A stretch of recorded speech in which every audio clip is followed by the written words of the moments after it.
All right, let's talk about Michael Penix here. We got to see him really with one drive. It was technically two, but the second drive, he never threw the ball, only handed it off. So we got to see him in a small sample size. But hey, you know what? We haven't been able to see him much in the NFL. He barely played in preseason. So I'll take what I can get. Figured why not make a film study.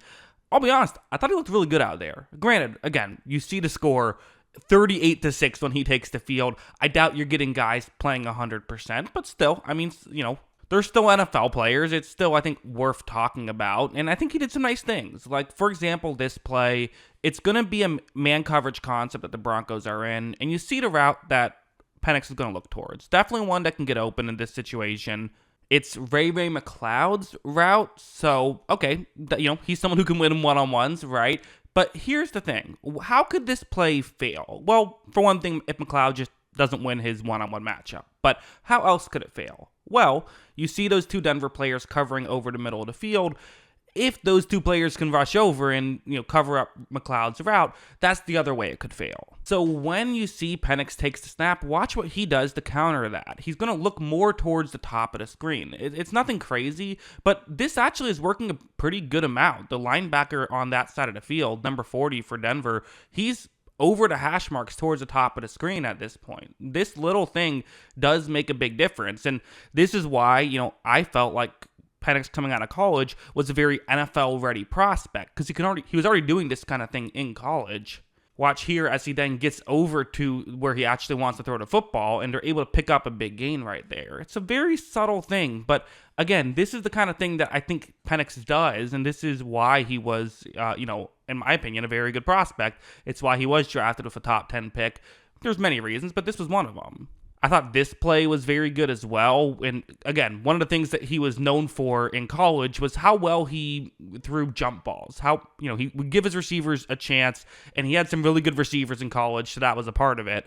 But on this play, it's going to be, again, one-on-one matchups across the board. Casey Washington, the receiver for the Falcons, because again, they're not putting their starters in here, right? So you got Casey Washington in, running a deep shot. But hey, for Penix, it's a one-on-one matchup on the outside. This is where you usually want to look on these types of plays. Watch as when Penix takes a low snap, by the way, but able to recover nicely. Again, uses his eyes to freeze the safety over the middle, and then is going to fire down the field. Washington has not really gotten that open here. Definitely not. This is not a situation where you want to hit him in stride. This is definitely more of a put a little bit of air under it, throw it a little bit high, give your receiver a chance to make the play. And Penix did such a good job of that in college. And here, I would say that's a really nice ball as well. I mean, it was a tough catch. It was going to be a tough catch. Wasn't able to be complete. Not a bad play by Washington to not make that tough catch, but it was still a good ball placement by Michael Penix Jr., in my opinion. I thought this play was very good, where it's going to be a 4th down and 3. They're just going to get the ball off before the delay of game penalty. The clock says 0 now, but of course the rule is you get kind of an extra second, so going to be snapped right after the clock hits 0.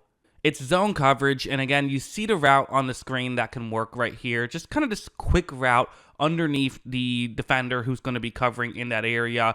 And again, it's a 4th down and 3. So all you're trying to do is gain 3 yards. You don't need to gain a touchdown here. And again, you're down 38-6. This is essentially just a scrimmage here. So Penix takes the snap. He looks in Cordero Hodge's direction. That's the player who I'm talking about. And you see the Denver defenders playing far off enough. So for Penix, the job is to just get the ball there quickly.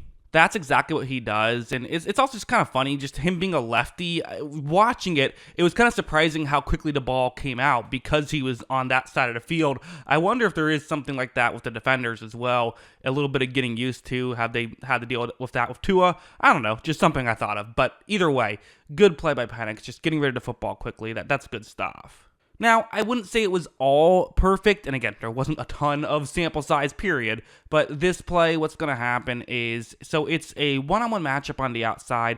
This is a bit of a weird play, I would say, by Penix. So 1st down and 10, Penix takes the snap, he looks down the field, doesn't love what he sees down the field. I'm not exactly sure why, but for whatever reason, he doesn't love what he sees. So he's going to decide, you know what, that's not the throw I want to make, which I would say is okay. Like, again, you're allowed to make that decision and try to figure something else out. But you then see him kind of put his head down without really looking as to where he should be running and just kind of runs forward, gets sacked for like a yard loss. Not the biggest deal in the world, but you do wonder, maybe it would be nicer to see him kind of more quickly get to something that's a bit safer. There was a way he could have ran for potentially some yards on this play had he just, instead of just putting his head forward and running, looked to see where he could potentially run. So that I didn't think was a great job by him. This play was odd. I'm not sure exactly what to make of this. So they then get pushed back to a 3rd and 18.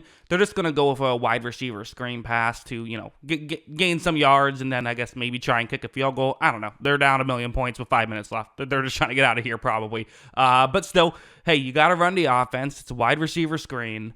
Penix is going to take the snap. He looks right over here, and to be honest, I don't really get why you don't make this throw. I mean, there is a Denver player who's kind of rushing back, and I think the concern is if Penix makes the throw, could that Denver player get his head turned around in perfect timing and then get the interception and get a pick six? You definitely don't want that. So maybe it's just, hey, at this point, let's just, save our pride a little bit and make sure we don't do anything stupid.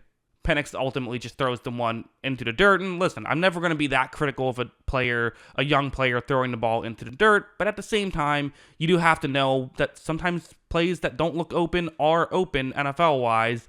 And this one was one he could have potentially made. Who knows how much it would have worked, but I don't know. So, yeah, there was that as well. So, yeah, I mean, what do I take away from all of this? I mean, really, there's only so much you can take away from it. Obviously, it was one drive, and, there weren't starters in for the Falcons. So, not a ton, but I do think there were some things. For one thing, we've seen it happen where guys get into the NFL level and their eyes get big, and they're just, incapable of making a pass. They can't get anything going. That was not what we saw with Penix. Penix looked totally comfortable out there. He looked ready, and he was able to make a couple, I thought, very nice throws. So that's a good thing. It's a good sign for Penix's development. Again, despite the fact that the Falcons have looked a little tough these past couple games, Kirk Cousins is very much going to be the starter. So, for this season, and given the way the contract was working for next season as well.